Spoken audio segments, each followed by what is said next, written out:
ঋণ করে কোরবানির 4টি সূরত আছে। নাম্বার 1 নং সূরত হলো যার উপর কোরবানি ওয়াজিব কিন্তু তার কাছে নগদ টাকা নাই, সেক্ষেত্রে তিনি ঋণ নিয়ে কোরবানি করতে পারবেন যদি সেই ঋণ পরিশোধ করার মতো সক্ষমতা থাকে এবং পরবর্তীতে সেই ঋণ অবশ্যই পরিশোধ করে দেবেন। 2 নং সূরত হলো আপনি যখন টাকা পয়সার মালিক ছিলেন, প্রতি বছর কোরবানি করেছেন, এখন এই বছর আপনার কাছে টাকা পয়সা নাই, আপনার উপর কোরবানিও ওয়াজিব নয়, এখন এবছর কোরবানি না করলে মানুষে কি বলবে, এমন ভাবনা থেকে মানুষকে দেখানোর জন্য ঋণ করে কোরবানি করছেন। যেহেতু আপনার মধ্যে লোক দেখানোর নিয়ত পাওয়া যাচ্ছে, সেজন্য এটা কবুলযোগ্য নয়।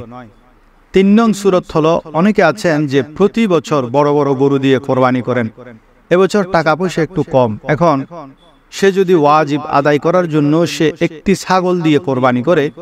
কিংবা শরীকে এক অংশ কোরবানি করে তার ওয়াজিব আদায় হয়ে যায়, কিন্তু সে লোক দেখানোর জন্য ঋণ করে প্রতি বছরের মতো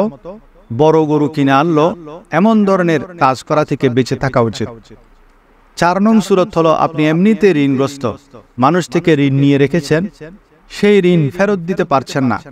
ঋণদাতারা আপনার দরজায় দাঁড়িয়ে আছে, আপনি তাদের ঋণ না দিয়ে আবার ঋণ করে কোরবানি করছেন, সেটাও ঠিক নয়।